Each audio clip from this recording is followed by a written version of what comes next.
Hello everyone, মই মৃণাল ভাগৱতী বাপুজি হাই school অভয়পুৰীৰ সহকাৰী শিক্ষক মোৰ এই ভিডিঅ'টো ক্লাছ 10ৰ ছাত্ৰ-ছাত্ৰীসকলৰ বাবে ইয়াত মই তোমালোকৰ গণিতৰ পাঠ্যপুথিৰ অনুশীলনী 3.5ৰ দুটামান অংক দেখুৱাই দিম তেতিয়ালে আহা আমি আৰম্ভ কৰোঁ স্ক্ৰীনত তোমালোকে 3.5 অনুশীলনীটোৰ 2 নম্বৰ প্ৰশ্নটো দেখিবলৈ পাইছা তাৰ প্ৰথম ৰোমান 1 টো চোৱা মই প্ৰশ্নটো পঢ়ি দিছো A আৰু Bৰ কি মানৰ ক্ষেত্ৰত তলৰ ৰৈখিক সমীকৰণজোৰৰ অসীম সংখ্যক সমাধান থাকিব এজোৰ ৰৈখিক সমীকৰণ দিয়া আছে ৰৈখিক সমীকৰণটো চাই লোৱা এই ৰৈখিক সমীকৰণজোৰৰ অসীম সংখ্যক সমাধান আছে বুলি কৈছে তেন্তে A আৰু Bৰ মান কি আমি উলিয়াব লাগে এতিয়া আমাক এই দুটা এটো এটা সমীকৰণ দিছে এটো 7 টো আমি হও পিনৰ পৰা বাও পিনে লৈ আহি এটো এক নম্বৰ হিচাপে মাৰ্ক কৰিছো আৰু এইটো এটা সমীকৰণ দিছে আৰু ইয়াৰো বাও ফালৰ খিনি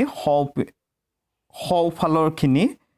হও পিনে সোৱা কি আছে এইখিনি আছে নহয় এইখিনি বাও পিনে লৈ আনিছো গটিকে এটা সন্মুখত মাইনাস সাইন দি থৈছো আৰু ব্ৰেকেট লগোৱা আছে প্ৰত্যেকটোৱে চেঞ্জ কৰা নাই ব্ৰেকেট ৰাখি পিনে মাইনাস এটা ৰাখি থৈ দিছো এতিয়া আমাক প্ৰশ্নটোত কৈছে যে অসীম সংখ্যক সমাধান আছে অসীম সংখ্যক সমাধান থাকিলে কি হ'ব মনত আছেনে শৰ্তটো a1 by a2 equal to b1 by b2 equal to c1 by c2 গটিকে আমি হেইমতে লিখি ললো a1 কোনখিনি হ'ব এক নম্বৰ সমীকৰণৰ এক চলকৰ লগত থকা সহগ a2 কি হ'ব এক নম্বৰ সমীকৰণৰ 2 নম্বৰ সমীকৰণৰ এক চলকৰ লগত থকা সহগ সোৱা 2 by a minus b তেনেকে b1 3 b2 a plus b হৈ গল তাৰ পিছত c1 by c2 c1 minus 7 c2 minus ব্ৰেকেটৰ ভিতৰত কি আছে 3a plus b minus 2 গটিকে এইখিনি লিখিছো মাইনাস চিন দুটা আছে দুইটা মাইনাস চিনে কেনসেল হৈ গৈছে হৈ পিনে এইটো পাইছো মাইনাস নোহোৱা হৈ গল এতিয়া সোৱা আমাৰ এনেকুৱা আছে তো তাৰ মানে আমি কি ক'ব পাৰো এইটো আৰু এইটো সমান সৰি দে এই দুটা সমান আৰু এই দুটাও সমান তেনেকে ক'ব পাৰো নে এতিয়া হেইখিনিয়ে কৰিম ব্লু দুটা সোৱা ইয়াতে সোৱা আমি লিখি লৈছো এইখিনি আৰু এবাৰ কি লিখিছো নাইবা এইখিনি এতিয়া আমি কি কৰিম ইয়াতে আমি বজ্ৰ পূৰণ কৰি দিছো কৰি পিনে এইখিনি পাইছো তাৰ পিছত সৰল কৰিছো তাৰ পিছত হও পিনে 0 ৰাখিছো 0 ৰাখি পিনে বাও পিনে তেতিয়া কি হৈ গল বাও পিনে সোৱা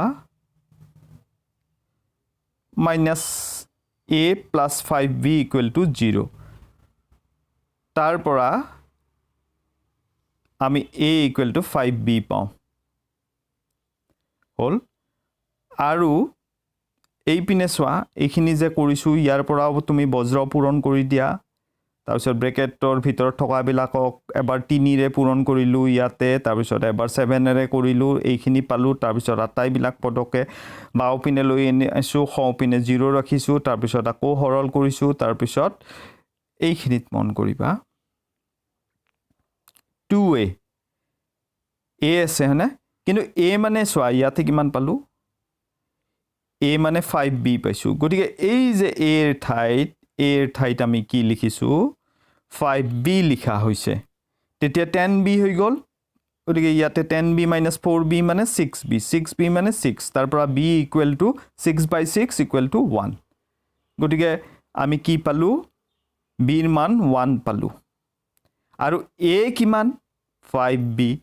b তো 1 পাইছোৱে গতিকে 5 into 1 তাৰ মানে a মানে 5 গতিকে আমি কি পালো a মানে 5 আৰু b মানে 1 তেতিয়ালে হৈ গল আমাৰ এই অংকটো হলনে তাৰপিছত 2 নম্বৰ প্ৰশ্নটো কি দিছে সোৱা ৰোমান 2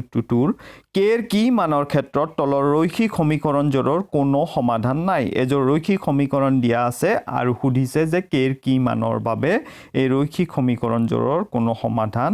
নাই সমীকৰণজোৰ তোমালোকে দেখা পাইছা স্ক্ৰিনত 2 ৰোমান 2 আচ্ছা এইটো আমি এতিয়া কৰিম আগৰ দৰে আমি আটাইবিলাকে বাওপিনে লৈ আনিছো আৰু সওপিনে 0 ৰাখিছো এটো 1 নম্বৰ মাৰ্ক কৰিছো ইয়াতো আটাইবিলাক বাওপিনে ৰাখিছো সওপিনে একোনাই 0 এটো 2 মাৰ্ক কৰিছো এতিয়া আমাক কি কৈছে কোনো সমাধান নাই বুলি কৈছে সমীকৰণ জোৰৰ আমাক যি এজোৰ সমীকৰণ দিয়া আছিল হিয়তৰ কোনো সমাধান নাই গতিকে কোনো সমাধান নাথাকাৰ শৰ্তটো কি আছিল মনত পেলোৱা a1 by a2 equal to b1 by b2 not equal to c1 by c2 গতিকে এই কথাখিনি তোমালোকে লিখি লবা লৈ পিনে a1 মানে কি হয় বহাই দিয়া a2 বহাই দিয়া b1 বহাই দিয়া b2 বহাই দিয়া c1 বহাই দিয়া c2 বহাই দিয়া তো এইবিলাক কাম বহুবাৰ আগতে কৰা হৈছে কোনটো a1 কোনটো a2 কোনটো b1 কোনটো b2 কোনটো c1 কোনটো c2 হেবিলাক আৰু মই দেখুৱাই নিদিও ভালেকে এইবাৰ কোৱা হ'ল এই বিষয় তোমালোকক আচ্ছা তাৰ পিছত আমি এনেকে বহাই দি পিনে এটো পালো ইয়াৰে মাইনাস মাইনাস ক্যান্সেল কৰি দিছো ইয়াতে সোৱা এখিনি পাইছো ঠিক আছে এইবাৰ a2 equal to a2 নহলে বা a2 ইয়াৰ হৈতে not equal দুইটাই সত্য গতিকে আমি এই ইকুৱেল টু চাই লওঁ এইটো বজ্ৰ পূৰণ কৰি এইটো তাৰ পিছত এইটো তাৰ পিছত ইয়াৰ পৰা k ইকুৱেল টু 2 পালো k এৰ মান 2 পালো আৰু এইখিনি কৰি পিনে k not equal to -2 পালো গতিকে আমাৰ এনসাৰটো k equal to 2 হ'ব কিন্তু এইখিনিও কৰি চাবা তোমালোকে হা কাৰণ কেতিয়াবা কি হ'ব পাৰে যে প্ৰথমটোত কিবা দুটা মান পাম ইয়াতে ধৰা কিবা দুটা মান পাইছো k এৰ মান সাপোজ k ইকুৱেল টু এটা 3 পাইছো প্ৰথমটোৰ পৰা আৰু k ইকুৱেল টু 4 পাইছো কিন্তু দুই নম্বৰটো কৰতে k not equal to 4 পালো তেতিয়া হলে আমি এই 4 ভ্যালুটো লব নোৱাৰিম আমি এইটোহে লব লাগিব গতিকে তোমালোকে এইখিনিও কৰি চাবা বা এনেকুৱা হ'ব পাৰে ইয়াতে ধৰা k equal to 2 পাইছো নহয় k equal to 2 পাইছো আৰু ইয়াত এইখিনি কৰি ধৰি ললো আমি এনেকুৱা পাইছো যে k not equal to 2 তেতিয়া আমি কি লিখিম k এৰ কোনো মানৰ বাবে প্ৰদত্ত সমীকৰণজনৰ কোনো সমাধান নাই কোনো মানৰ বাবে কাৰণ ইয়াত 2 পাইছিলো কিন্তু ইয়াতটো 2 নহয় বুলি পালো কিন্তু আমি ইয়াত জেনিবা পোৱা নাই ইয়াতে আমাৰ 2 আছিল আৰু ইয়াতে এইখিনিত আমাৰ -2 হে হৈছে k not equal to গতিকে আমি আনসাৰটো কি লিখিব পাৰো k equal to 2 বুলি লিখি দিব পাৰো তাৰ পিছত 3 নম্বৰ প্ৰশ্নটো কি কৈছে সোৱা p ৰ কি মানৰ বাবে px - y equal to 2 আৰু 6 - 2y equal to 3 সমীকৰণ জোৰৰ একমাত্ৰ সমাধান থাকিব অদ্বিতীয় সমাধান একমাত্ৰ সমাধান আগৰ দৰে আমি আটাইবিলাক বাওপিনে ৰাখি পিনে এটো 1 নম্বৰ সমীকৰণ সওপিনে 0 ৰাখিছো আৰু ইয়াৰ আটাইবিলাক বাওপিনে সওপিনে একোনাই মানে 0 আছে এটো 2 নম্বৰ সমীকৰণ আৰু আমাক কৈছে যে একমাত্ৰ সমাধান আছে মানে অদ্বিতীয় সমাধান আছে এই জোৰে সমাধান আছে গতিকে হেইটোৰ কাৰণে আমাৰ শৰ্তটো কি আছিল আমি আগতে পাইছো যে a1 by a2 not equal to b1 by b2 ঠিক আছে a1 by a2 not equal to b1 by b2 কি ক্ষেত্ৰত যদি সমীকৰণ জোৰৰ কোনো একমাত্ৰ সমাধান থাকে বা অদ্বিতীয় সমাধান থাকে আচ্ছা হেইমতে আমি এতিয়া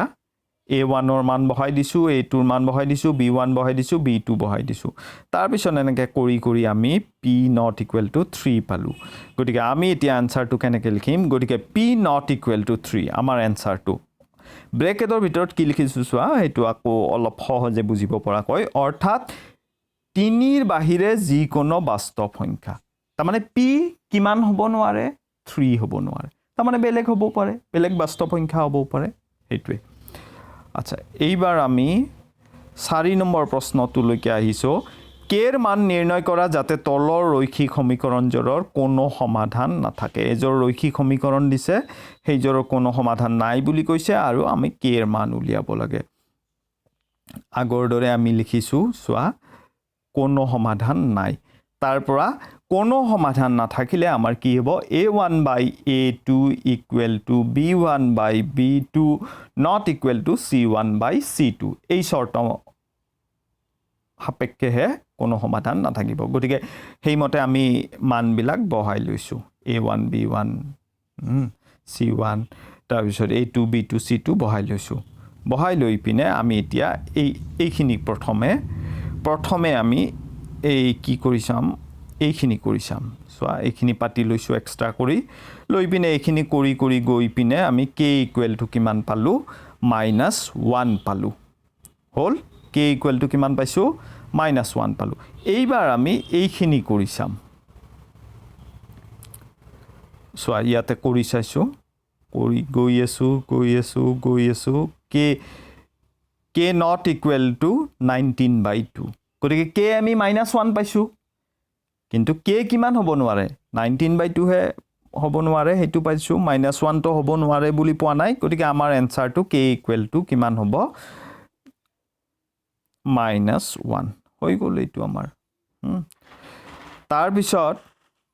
5 নম্বৰটো চোৱা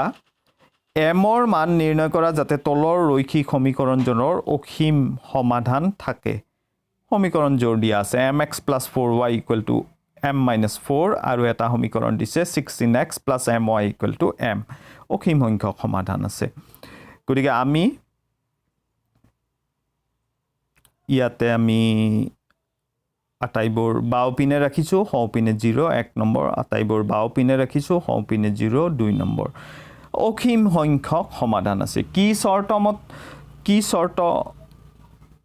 মতে অসীম সংখ্যক সমাধান থাকে অসীম সংখ্যক সমাধান থাকিবলৈ হলে a1 by a2 equal to b1 by b2 equal to c1 by c2 হ'ব লাগিব আৰু হেইমতে মানবিলাক আমি বহুৱাই লৈছো a1 b1 c1 ৰ হয় এইবাৰ আমি এইখিনি কৰিছাম ইয়াৰ পৰা m square equal to 64 পালো তাৰ পৰা m equal to +-8 পালো এবাৰ নেক্সট আমি এইখিনি কৰিছাম ইয়াতে লিখি লৈছো সেপাৰেটলি এইটো কৰি গৈ আছো এনেকে এইটো পালো তাৰ পিছত এইটো m equal to 8 পালো তো ইয়াতে আমি পালো m equal to +-8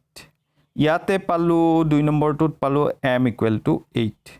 ইয়াতে m equal to 8 গতিকে আমি কি লম আমি সাধাৰণ মানটো লম একে মান কি +-8 এটাত আৰু এটাত +8 গতিকে আমি +8 টো আনসাৰ বুলি লিখিম গতিকে m equal to 8 হেতু হৈছে আমাৰ আনসাৰটো তে মই আশা কৰিছো তোমালোকে এই কিটা বুজি পাইছা লিখি লৈ পিনে প্ৰেক্টিস কৰিবা তেতিয়া সহজ হ'ব অকল ভিডিওটো চাইয়ে কামখিনি সামৰি নথবা পেজ বিলাক ৰখাই লবা পজ কৰি লবা লৈ পিনে ভিডিওটো পজ কৰি লবা লৈ পিনে তোমালোকৰ লিখিবলগীয়া কথাখিনি লিখি লবা তোমালোক আটাইলৈকে ধন্যবাদ জনাই আজিৰ এই ভিডিওটো মই ইয়াতে সামৰিছো